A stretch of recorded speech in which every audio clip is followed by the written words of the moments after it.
Hey guys, അപ്പോൾ എല്ലാവർക്കും നമ്മുടെ പുതിയൊരു വീഡിയോയിലേക്ക് സ്വാഗതം.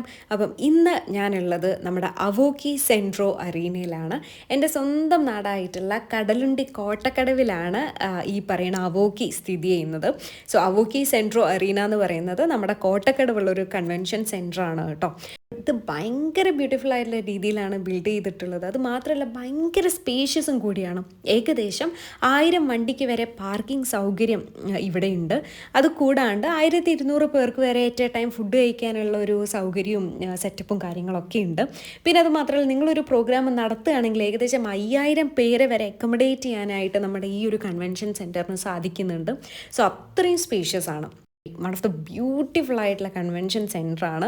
എനിക്ക് തോന്നുന്നു നമ്മുടെ കോഴിക്കോടിൽ തന്നെ വെച്ച് നോക്കുകയാണെങ്കിൽ അവോക്കി വൺ ഓഫ് ദ ബെസ്റ്റ് ആണെന്ന് എനിക്ക് പറയാൻ വേണ്ടി പറ്റും. കാരണം അത്രയും ബ്യൂട്ടിഫുള്ളാണ്, അത് മാത്രമല്ല അത്രയും സ്പേഷ്യസും കൂടിയാണ്. പിന്നെ വേറെ ഒരു പ്രത്യേകത പറയാനാണെങ്കിൽ ഇവിടേക്ക് എത്തിച്ചേരാനായിട്ടും വളരെ ഈസിയാണ്. നിങ്ങളിപ്പോൾ ഏതൊരു മോഡ് ഓഫ് ട്രാൻസ്പോർട്ടേഷൻ ആണ് ചൂസ് ചെയ്യണമെങ്കിൽ കൂടി നമുക്ക് ഇങ്ങോട്ടേക്ക് എത്തിച്ചേരാൻ വളരെ ഈസിയാണ്. കാരണം കടലുണ്ടി റെയിൽവേ സ്റ്റേഷനിൽ നിന്ന് ഏകദേശം ഒരു 1/2 കിലോമീറ്റർ ദൂരം മാത്രമേ നമ്മുടെ കൺവെൻഷൻ സെൻറ്ററിലോട്ടുള്ളൂ. ഇനിയിപ്പോൾ അതല്ല, നിങ്ങളിപ്പം എയ്റോപ്ലെയിനാണ് നിങ്ങളുടെ മോഡ് ഓഫ് ട്രാൻസ്പോർട്ടേഷൻ എങ്കിൽ നമ്മുടെ കോഴിക്കോട് എയർപോർട്ടിൽ നിന്ന് വെറും 15 കിലോമീറ്റർ മാത്രമേ നമ്മുടെ അവോക്കിയിലേക്കുള്ളൂ. സോ അങ്ങനെ എടുത്ത് നോക്കുകയാണെങ്കിൽ വളരെ ഈസി ആയിട്ട് ആക്സസിബിൾ ആയിട്ടുള്ളൊരു സ്ഥലം തന്നെയാണ് നമ്മുടെ അവോക്കി.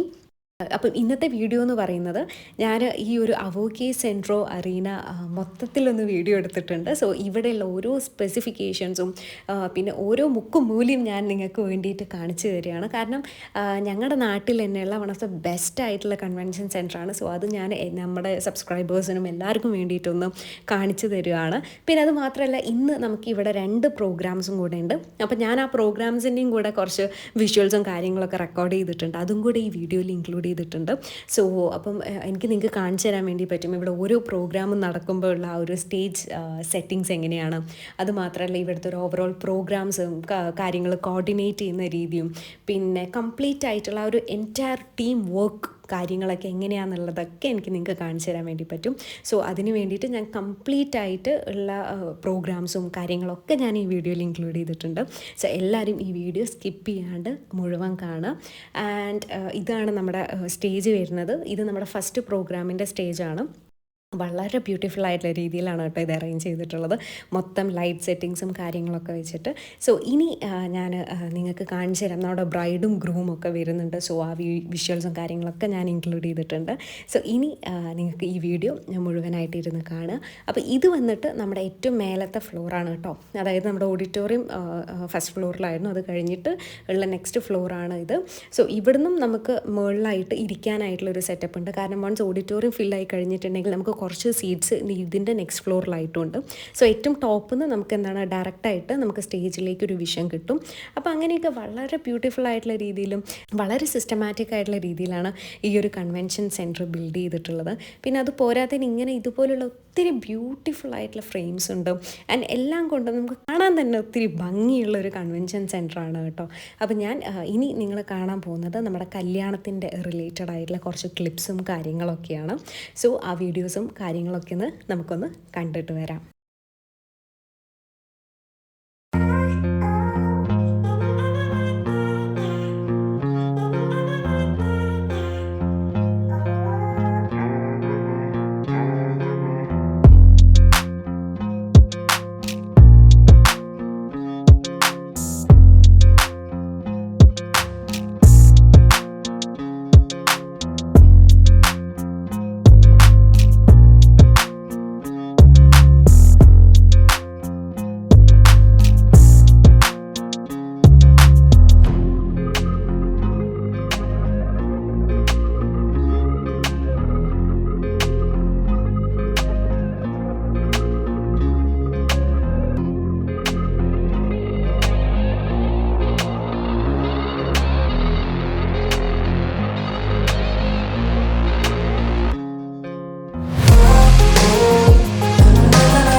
എൻ്റെ ബ്രദറിൻ്റെ മാരേജ് റിസപ്ഷൻ ഫംഗ്ഷൻ അവോക്കി ഓഡിറ്റോറിയം കോട്ടക്കടവ് നിയർ കടലുണ്ടി. ഈ അവോക്കി ഓഡിറ്റോറിയം നമ്മുടെ ഏരിയയിൽ ഉള്ളതിൽ ഏറ്റവും ബെസ്റ്റ് ഓഡിറ്റോറിയമാണ്. സ്പേസിൻ്റെ കാര്യത്തിലാണെങ്കിലും താഴെയുള്ള പാർക്കിങ്ങിൻ്റെ കാര്യത്തിലാണെങ്കിലും ലൊക്കേഷൻ്റെ കാര്യത്തിലാണെങ്കിലും എല്ലാം ബെസ്റ്റ് ഇൻ ക്വാളിറ്റിയാണ്. സൗണ്ട് സിസ്റ്റം ഉണ്ട്, വെരി ബിഗ് സ്റ്റേജ് ഉണ്ട്. എല്ലാം കൊണ്ടും നമ്മൾ റിയലി ഹാപ്പിയാണ്, സാറ്റിസ്ഫൈഡ് ആണ്. അപ്പം നമ്മുടെ ഈ ഒരു ഏരിയയിൽ എസ്പെഷ്യലി ഈ ഒരു ലൊക്കേഷനിൽ കോട്ടക്കടവിൽ ഇങ്ങനൊരു ഓഡിറ്റോറിയം ഉള്ളത് നമ്മുടെ നാട്ടിലുള്ളവർക്കും ദൂരെ നിന്ന് വരുന്നവർക്കും എല്ലാവർക്കും വളരെ ഹെൽപ്ഫുള്ളാണ്. അവർ ഇനി ദൂരേക്കൊന്നും പോകേണ്ട ആവശ്യമില്ല, ഇവിടെ തന്നെ ബുക്ക് ചെയ്യുക അവോക്കി ഓഡിറ്റോറിയം. സോ അങ്ങനെ നമ്മുടെ ഫസ്റ്റ് പ്രോഗ്രാം അതോടുകൂടി കഴിയുകയാണ്. സോ ഇനി നമുക്ക് വരുന്നത് നമ്മുടെ സെക്കൻഡ് പ്രോഗ്രാമാണ്. അപ്പോൾ സെക്കൻഡ് പ്രോഗ്രാമിന് വേറെ തന്നെ ഉള്ളൊരു കൈൻഡ് ഓഫ് അറേഞ്ച്മെൻറ്റ്സും കാര്യങ്ങളാണ്. നമ്മുടെ എൻട്രിയും അതായത് എൻട്രൻസും പിന്നെ സ്റ്റേജും കാര്യങ്ങളൊക്കെ ഡിഫറെൻ്റ് ആയിട്ടുള്ളൊരു സെറ്റപ്പായിരുന്നു. സോ ഓവറോൾ പറയാനാണെങ്കിൽ 2 പ്രോഗ്രാംസും നല്ല കിട്ടിലനായിട്ടുള്ള രീതിയിലാണ് ഇവരിവിടെ അറേഞ്ച് ചെയ്തിട്ടുള്ളതും കോർഡിനേറ്റ് ചെയ്തിട്ടുള്ളതും. പിന്നെ മൊത്തത്തിൽ ആൾക്കാർക്ക് എല്ലാവർക്കും ഒരു നല്ലൊരു ബെസ്റ്റ് റിവ്യൂ തന്നെയാണ് നമ്മുടെ പ്രോഗ്രാംസിനെ പറ്റിയിട്ടും ഹാളിനെ പറ്റിയിട്ടും ഒക്കെ തന്നെ പറയാനുള്ളത്. സോ ഇനി നിങ്ങൾ കാണാൻ പോകുന്നത് നമ്മുടെ സെക്കൻഡ് പ്രോഗ്രാമാണ്. സോ അതിൻ്റെ കുറച്ച് വിഷ്വൽസും പിന്നെ അതിൻ്റെ കംപ്ലീറ്റ് ഓഡിറ്റോറിയം അറേഞ്ച്മെൻറ്റ്സും കാര്യങ്ങളൊക്കെ നമുക്കൊന്ന് കണ്ടിട്ട് വരാം.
كيف ترتيب هناك؟ كيف زحمة؟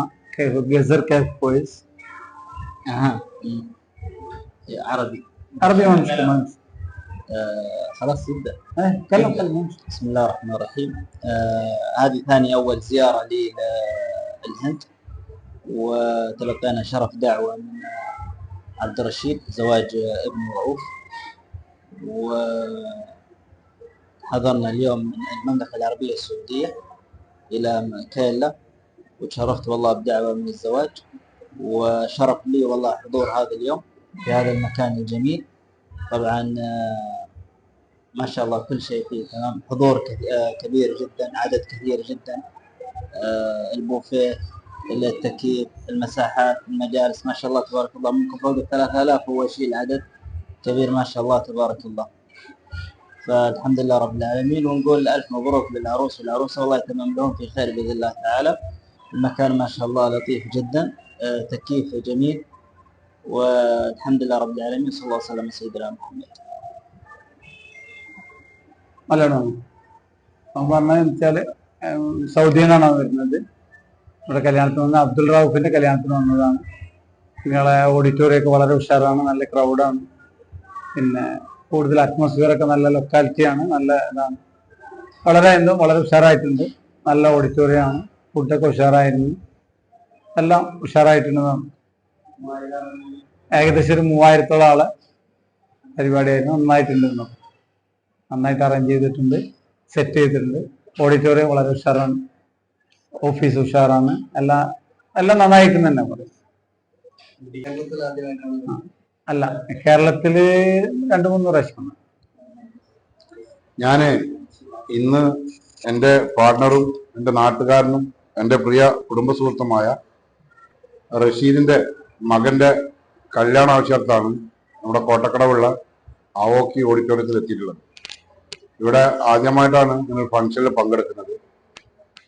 ഫംഗ്ഷനിൽ ഇവിടുത്തെ സൗകര്യങ്ങൾ വളരെ വലുതാണ്. പ്രത്യേകിച്ച് നമ്മുടെ ഈ ഏരിയയിൽ ഒരുപാട് ഓഡിറ്റോറിയങ്ങൾ ഉണ്ടെങ്കിലും എല്ലാ രീതിയിലും ആളുകൾക്ക് ഇരിക്കാവുന്ന ഡൈനിങ്, AC, പാർക്കിംഗ്, അതുപോലെ പുതിയ നൂതന സംവിധാനത്തോടു കൂടി ക്രമീകരിച്ച ഈ ഓഡിറ്റോറിയത്തിൽ ഇനി ഒരുപാട് ആളുകൾക്ക് ഇതുപോലെ മംഗല്യസാഫല്യം ഉണ്ടാവാനുള്ള ഫംഗ്ഷൻ നടക്കട്ടെ എന്നും എല്ലാവർക്കും ഈ സൗകര്യം ഉപയോഗപ്പെടുത്താൻ കഴിയട്ടെ എന്ന് ആത്മാർത്ഥമായി ഈ ചടങ്ങിന് ആശംസ അർപ്പിക്കുന്നതോടൊപ്പം തന്നെ ഇതിന്റെ സുഹൃത്തുക്കൾക്കും ഈ രീതിയിൽ ക്രമീകരിച്ചവർക്കും പ്രത്യേകം നന്ദി അറിയിക്കുന്നു. اللهم صل وسلم على سيدنا محمد. جينا اليوم استراحة هوكي بمناسبة زواج عبد الرؤوف ولد عبد الرشيد. جينا من المملكة العربية السعودية. صراحة شد انتباهي إلى الاستراحة هذه. فيها عدد مواقف كثير، أكثر من 850 موقف، وكذلك فيها كراسي أكثر من 1000 تشيل أكثر من 1000 شخص، بالإضافة إلى صالة طعام 1000 شخص في وقت واحد. تستوعب الاستراحة هذه أكثر من 5000 شخص، ما شاء الله تبارك الله. نسأل الله لهم التوفيق. إضاءتها كويسة، شغلهم جميل، كوشتها ما شاء الله تبارك الله. يعني أي زواج مستقبل يجي هنا ما شاء الله تبارك الله. الله يوفقكم إن شاء الله ويعطيكم العافية، وصلى الله وسلم على سيدنا محمد. അവോക്കി എന്നുള്ള ഓഡിറ്റോറിയത്തിൽ ഞങ്ങള് അബ്ദുറൌഫിന്റെ കല്യാണത്തിനാണ് എത്തിയിട്ടുള്ളത്. അബ്ദുറഷീദിന്റെ മോന്റെ കല്യാണം, അബ്ദുറൌഫിന്റെ കല്യാണത്തിനാണ്. അതേപോലെ ഞങ്ങൾ വന്നപ്പോൾ തന്നെ പാർക്കിംഗ് ഒക്കെ 850 വണ്ടികൾക്ക് പാർക്ക് ചെയ്യാനുള്ള സൗകര്യമുണ്ട്. അതുപോലെ വലിയ ഓഡിറ്റോറിയമാണ്. ഒറ്റ ടൈമിൽ 1000 ആൾക്ക് ഇരിക്കാനുള്ള സൗകര്യമുണ്ട്. അതുപോലെ ഫുഡ് കഴിക്കാൻ 1000 ആൾക്ക് ഒറ്റ ടൈമിൽ ഇരിക്കാനുള്ള സൗകര്യമുണ്ട്. അതുപോലെ വലിയ നല്ല അറ്റ്മോസ്ഫിയർ ആണ്. അതേമാതിരി ഈ സെറ്റിങ്സ്, ലൈറ്റ്, മൊത്തത്തിൽ ആംബിയൻസ് അവർക്ക് നല്ല ഇഷ്ടപ്പെട്ടിട്ടുണ്ട്. അതുപോലെ പിന്നെ 5000 ആൾ ഏത് പരിപാടിക്കും ഇവിടെ നടത്താൻ പറ്റിയ സൗകര്യമുണ്ട്. അപ്പൊ ആർക്കും സജസ്റ്റ് ചെയ്ത് കൊടുക്കാൻ പറ്റുന്ന ഒരു ഓഡിറ്റോറിയം ആണ് എന്നുള്ളതാണ് അവന്റെ അഭിപ്രായം. അവർക്ക് അത്രയും ഇഷ്ടപ്പെട്ടൊരു ഓഡിറ്റോറിയം ആണ് അവൻ പറഞ്ഞത്. ആംബിയൻസ് ഒക്കെ അടിപൊളിയാണ്. ഓഡിറ്റോറിയത്തിലുള്ള ആംബിയൻസ് അടിപൊളിയാണ്. സെറ്റപ്പ് ഉഷാറാണ്. അടിപൊളി സ്വീകരണമാണ്.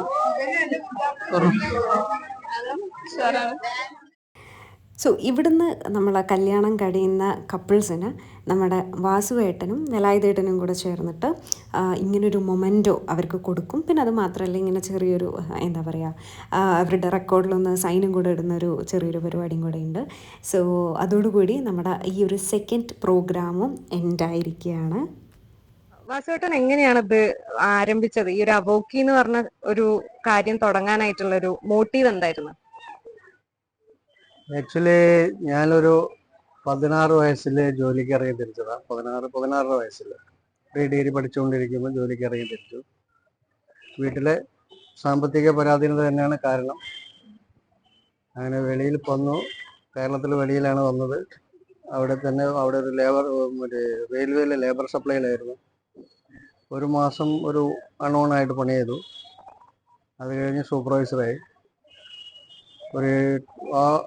ആസൻ മാംഗ്ലൂർ റെയിൽവേ ലൈനായിരുന്നു. 8-9 മാസം അവിടെ പണി ചെയ്ത് അവിടെ തിരിച്ചു വന്നു. അതിനുശേഷം മലബാർ സ്റ്റീൽ കൺസ്ട്രക്ഷൻ എന്ന് പറഞ്ഞൊരു കമ്പനിയിൽ ജോലി ചെയ്തു. അവിടെ സൂപ്പർവൈസറായിട്ട് വർക്ക് ചെയ്തുകൊണ്ടിരിക്കുമ്പോൾ അവിടെ നിന്ന് തന്നെ കോൺട്രാക്ട് എടുത്തു. ആദ്യത്തെ കോൺട്രാക്ട് ഒറ്റയ്ക്ക് അനിച്ച് ചെയ്തു. അതിനുശേഷം വലിയൊരു വർക്ക് എടുത്തിട്ട് വേറൊരു കമ്പനിയിൽ നിന്നുള്ള വർക്ക് എടുത്ത് പാർട്ട്ണർഷിപ്പ് ആയിട്ട് കമ്പനി ഫോം ചെയ്തു. അന്നത്തെ പാർട്ട്ണർഷിപ്പ് കമ്പനിയുടെ പേര് ന്യൂടെക് എറക്ടേഴ്സ് എന്നായിരുന്നു. ഈ ന്യൂടെക് എറക്ടേഴ്സുമായിട്ട് ഞങ്ങൾ സൂറത്തിൽ ക്രിപ്കോയിൽ ജോലി ചെയ്തുകൊണ്ടിരിക്കുന്നു. അവിടെ വെസ്റ്റേൺ ഇന്ത്യ എറക്ടേഴ്സ് എന്ന കമ്പനിയിലാണ് ജോലി ചെയ്തിരുന്നത്. ക്യാമ്പസ് സെലക്ഷനിൽ സിംബയോസിസിൽ പഠിച്ച് MBA LLB എല്ലാം പഠിച്ച് പാസിംഗ് ഔട്ടായി വന്ന് ക്യാമ്പസ് സെലക്ഷനിൽ ജോലി കിട്ടി വെസ്റ്റേൺ ഇന്ത്യ ഇലക്ട്രീഷ്യൻ സെലക്ട് ചെയ്ത് മിസ്റ്റർ ഗണേഷ് കുമാർ ഞങ്ങളുടെ കൂടെ അവിടെ കസ്റ്റമർ സൈഡിൽ വന്നു, അവിടെ അഡ്മിനിസ്ട്രേഷൻ മാനേജറായിട്ട്. അവിടെ ഞങ്ങൾ പരിചയപ്പെട്ടു. അദ്ദേഹത്തോട് അദ്ദേഹം റിസൈൻ ചെയ്ത് പോകുമ്പോൾ അദ്ദേഹത്തെ ഞാൻ പ്രപ്പോസ് ചെയ്തു ഞങ്ങളെ കൂടെ ജോയിൻ ചെയ്യാൻ വേണ്ടിയിട്ട്. അപ്പോൾ അദ്ദേഹം പറഞ്ഞു എനിക്ക് ഇൻവെസ്റ്റ് ചെയ്യാൻ കാശില്ല. ഞാൻ പറഞ്ഞു കാശ് വേണ്ട, നമുക്ക് തലച്ചോറ് ഇൻവെസ്റ്റ് ചെയ്ത് നമുക്ക് കാശുണ്ടാക്കാം. അങ്ങനെ ഞങ്ങൾ 40 വർഷം മുമ്പ് ഞങ്ങൾ ഈ ഒരു പ്രസ്ഥാനം തുടങ്ങിയതാണ്. അന്ന് ഒരു കമ്പനി ഞങ്ങൾ ടേക്ക് ഓവർ ചെയ്ത് അയോക്കി ഫാബ്രിക്കോൺ എന്നുള്ള പേരുള്ള ഒരു കമ്പനിയാണ് ടേക്ക് ഓവർ ചെയ്തത്. ആ കമ്പനി ആക്ച്വലി അത് അയോക്കി അല്ല, അവോക്കി ആയിരുന്നു. അത് രജിസ്ട്രാർക്ക് എഴുതി കൊടുത്തപ്പോൾ വീട് വാല് ലേശം നീണ്ടുപോയപ്പോൾ അത് അയോക്കി ആയിപ്പോയതാണ്. ഇപ്പോൾ നമ്മൾ അയോക്കി ഗ്രൂപ്പ് ഓഫ് കമ്പനീസ് ആണ്. 6-7 കമ്പനികൾ ഉണ്ടാക്കി. അതിൽ മക്കൾക്ക് വേണ്ടി ഓരോ സെപ്പറേറ്റ് കമ്പനികൾ ഉണ്ടാക്കി കൊടുത്തു. അതെല്ലാം ചെറിയ കൊറോണയും മറ്റേ ഡിമോണിറ്റൈസേഷൻ വന്നപ്പോൾ ചെറിയൊരു പാളിച്ച പറ്റി. ഇത് 65 വയസ്സായപ്പോൾ വളരെ നേരത്തെ ജോലിക്ക് ഇറങ്ങിക്കൊണ്ട് 65 വയസ്സായപ്പോൾ റിട്ടയർ ചെയ്ത് നാട്ടിൽ കൂടുമെന്ന് വിചാരിച്ചതാണ്. ഈ കമ്പനി കെട്ടിപ്പടുക്കുന്ന ഇടയിൽ തിരക്കിൽ കുടുംബത്തെ മറന്നു. കുടുംബത്തിനോട് വേണ്ട സമയം, കുടുംബത്തിന് വേണ്ട സമയം കൊടുക്കാൻ പറ്റില്ല. മക്കളെ വേണ്ട മാതിരി കെയർ ചെയ്യാൻ പറ്റില്ല. അങ്ങനെയെല്ലാം പ്രശ്നങ്ങളായപ്പം ഇനി വയസ്സാം കാലത്തെങ്കിലും ഭാര്യയുടെ കൂടെ ജീവിക്കണം, സമാധാനത്തോടെ സന്തോഷത്തോടെ ജീവിക്കണം എന്നുള്ള പ്ലാനിൽ 65 വയസ്സിൽ എല്ലാ പരിപാടിയും നിർത്തിയിട്ട് നാട്ടിൽ കൂടാൻ വേണ്ടിയുള്ള ഒരു പ്ലാൻ ചെയ്തതാണ്. അതിന് നാട്ടിലിരിക്കുമ്പോൾ എന്തെങ്കിലും ഒരു എൻഗേജ്മെന്റ് വേണം എന്നുള്ള ഒരു തോന്നലുകൊണ്ടാണ് ഈ ഓഡിറ്റോറിയം കെട്ടാൻ തീരുമാനിച്ചത്. ഈ സ്ഥലം ഞാനൊരു 38 വർഷം മുമ്പ് മേടിച്ചിട്ടതാണ്. അങ്ങനെയാണ് ഇതിന്റെ പണി തുടങ്ങിയത്. അപ്പോഴാണ് ഈ കൊറോണ വന്നത്. കൊറോണ വന്ന് എനിക്കും കൊറോണ അടിച്ചു. ഞാനും തീർന്നു പോയെന്ന് വിചാരിച്ചതാണ്. 20 ദിവസം ഹോസ്പിറ്റലൈസ് ആയി. അതുകൊണ്ട് നീണ്ടുപോയി. ഇപ്പോൾ 70 വയസ്സായി. എനിക്ക് ഇപ്പോഴെങ്കിലും ഇത് ചെയ്തു തീർക്കാൻ പറ്റിയ എൻ്റെ ഒരു അംബീഷ്യസ് പ്രൊജക്ട് നാട്ടിൽ ചെയ്തു തീർക്കാൻ പറ്റിയ ഒരു സന്തോഷമുണ്ട്. കൂടെ കുടുംബത്തോടു കൂടെ ഇരിക്കാൻ പറ്റുന്ന ഒരു സന്തോഷമുണ്ട്. ഒരു മാനേജർ എന്നുള്ള നിലയ്ക്ക് എന്താണ് വേലായുധേട്ടന് പറയാനുള്ളത്? എനിക്ക് പറയാനുള്ളത് അവോക്കി സെന്റർ ഓഫ് അറീന എന്ന ഓഡിറ്റോറിയം സ്ഥാപിക്കുന്നത് കോട്ടക്കടവ് എന്ന ഒരു ടൂറിസം പ്രൊമോഷൻ ഏരിയയിലാണ്. മലപ്പുറം ജില്ലയുടെയും കോഴിക്കോട് ജില്ലയുടെയും കവാടമായ ഈ കോട്ടക്കടവിൽ ഇങ്ങനെ ഒരു ഓഡിറ്റോറിയം ഉണ്ടാക്കാൻ വേണ്ടിയിട്ട് സന്മനസ് കാണിച്ച നമ്മുടെ കോട്ടാക്കളത്തിൽ കൃഷ്ണൻകുട്ടിയാട്ടൻ അവർക്ക് ആദ്യമായി ഈ നാട്ടുകാരും ഈ പ്രദേശത്തെ നല്ലവരായ ജനങ്ങളും നമ്മൾ ആദരവ് തന്നെ ചെയ്യേണ്ടതാണ്. കാരണം ഇങ്ങനെയുള്ളൊരു സ്ഥലത്ത് ഇത്രയും പ്രൗഢഗംഭീരമായ ഒരു ഓഡിറ്റോറിയം പണിയുക എന്നുള്ളത് അദ്ദേഹത്തിന്റെ ഒരു നല്ലൊരു മനസ്സിന് ഉടമയായതുകൊണ്ട് മാത്രമാണ്. കാരണം 1000-ഓളം വണ്ടികൾ പാർക്ക് ചെയ്യാനുള്ള സൗകര്യവും ഏകദേശം 1200-ഓളം പേർക്ക് ഒറ്റയ്ക്ക് ഒരേ സമയത്ത് ഭക്ഷണം കഴിക്കാനുള്ള സൗകര്യവും അതേപോലെ തന്നെ 5000-ഓളം ആളുകൾക്ക് ഒന്നിച്ച് കൂടാനുള്ളൊരു അവസരവും ഈ ഓഡിറ്റോറിയത്തിൽ ഉണ്ട് എന്നുള്ളതാണ് മനസ്സിലാക്കേണ്ടത്. അതിനുപരിയായി ഈ പ്രദേശത്തെ പല ടൂറിസം മേഖലയെ ഊർജിതപ്പെടുത്തുന്നതിന് വേണ്ടി അദ്ദേഹം ഇനിയും 1-2 പ്രസ്ഥാനങ്ങൾ തുടങ്ങുവാൻ വെച്ചിട്ടുണ്ട്. അതിലൊന്ന് എന്ന് പറയുന്നത് അദ്ദേഹത്തിന്റെ ഓഡിറ്റോറിയത്തിന് സമീപത്തുള്ള ഒരു എക്കോ ടൂറിസവുമായിട്ട് ബന്ധപ്പെട്ട് പല കാര്യങ്ങളും ചെയ്യാനുണ്ട്. അത് പുഴയോട് അടുത്തുള്ള ഒരു പ്രദേശമാണ്. പുഴയോട് സമീപത്ത് വെച്ച് നമ്മുടെ ആയുർവേദ ചികിത്സകളും അതേപോലെ മറ്റുള്ള ടൂറിസം മേഖലയെ പ്രോത്സാഹിപ്പിക്കുന്ന ഭാഗമായി പല പ്രവർത്തനങ്ങളും കാഴ്ചവെക്കുവാൻ പോകുന്നുണ്ട്. ഈ ഓഡിറ്റോറിയത്തിന്റെ രണ്ടാമത്തെ ഒരു പ്രത്യേകത എന്ന് പറയുന്നത് നമ്മുടെ റെയിൽവേ സ്റ്റേഷനോട് പരിസരം. കാരണം ട്രെയിനിൽ നിന്ന് എത്തിപ്പെടുന്ന ഏതൊരു വ്യക്തികൾക്കും റെയിൽവേ സ്റ്റേഷനിൽ നിന്ന് ഏകദേശം 1/2 കിലോമീറ്ററോളം ദൂരം മാത്രമാണുള്ളത്. അതേപോലെ തന്നെ കടലോര പ്രദേശവും കടലിനോട് അടുത്തും അതേപോലെ തന്നെ എയർപോർട്ട് ആയാലും ശരി, എയർപോർട്ടിന് ഏകദേശം ഒരു 15 കിലോമീറ്ററോളം ദൂരെയാണ് ഈ ഓഡിറ്റോറിയം സ്ഥിതി ചെയ്യുന്നത്. പുഴയുടെ അടുത്തും എയർപോർട്ടിന് സമീപത്തും റെയിൽവേ സ്റ്റേഷന് സമീപത്തും ഉള്ളതിനാൽ തന്നെ ഇവിടെ എത്തിപ്പെടാനും മറ്റുള്ള കാര്യങ്ങൾ നിർവഹിക്കുവാനും അതേപോലെ തന്നെ ഈ ഓഡിറ്റോറിയത്തിൽ ക്ഷണിക്കപ്പെടുന്ന ഏതൊരു VIP വ്യക്തികൾക്കും എത്തുവാനുള്ള സൗകര്യം ഈ ഓഡിറ്റോറിയം ഒരുക്കി കഴിഞ്ഞിട്ടുണ്ട്. ഈ ഓഡിറ്റോറിയത്തിനെ സംബന്ധിച്ച് ഇത്രയും കാര്യങ്ങൾ മാത്രമാണ് ഈ ഓഡിറ്റോറിയത്തിന്റെ അവോക്കി സെന്റർ ഓഫ് അറീന ഓഡിറ്റോറിയത്തിന്റെ മാനേജർ എന്ന നിലയ്ക്ക് എനിക്ക് പറയാനുള്ളത്. അപ്പോൾ ഗൈസ് ഇത്രയാണ് നമ്മുടെ ഇന്നത്തെ വീഡിയോ വന്നിട്ട്. ഞാൻ നമ്മുടെ അവോക്കി സെൻട്രോ അറീന കംപ്ലീറ്റ് ആയിട്ട് ഞാനൊന്ന് കവർ ചെയ്യാൻ ശ്രമിച്ചിട്ടുണ്ട്. എല്ലാ ഭാഗവും ഞാൻ കവർ ചെയ്തിട്ടുണ്ട്. സോ അതുമാത്രമല്ല, ഇവിടെ നടന്ന 2 പ്രോഗ്രാംസിൻ്റെ ക്ലിപ്സും കാര്യങ്ങളും കൂടിയായിരുന്നു ഞാൻ ഈ വീഡിയോയിൽ മെയിനായിട്ട് ഇൻക്ലൂഡ് ചെയ്തത്. സോ എല്ലാവർക്കും ഇഷ്ടപ്പെട്ടെന്ന് വിചാരിക്കുകയാണ്. അപ്പോൾ ഇനി നമുക്ക് കൂടുതൽ പുതിയ വീഡിയോസായിട്ട് കാണാം. പിന്നെ എൻ്റെ വീഡിയോ ഇഷ്ടപ്പെട്ടാൽ തീർച്ചയായും നിങ്ങളൊരു ലൈക്ക് കൊടുക്കാൻ മറന്നേക്കരുത്. പിന്നെ ചാനൽ സബ്സ്ക്രൈബ് ചെയ്യാത്ത ആരെങ്കിലും ഈ വീഡിയോ കാണുന്നുണ്ടെങ്കിൽ തീർച്ചയായും ഒന്ന് സബ്സ്ക്രൈബ് ചെയ്ത് സപ്പോർട്ടും കൂടെ ചെയ്യാം കേട്ടോ. കൂടുതൽ വീഡിയോസായിട്ട് ഉടനെ കാണാം. Till then bye.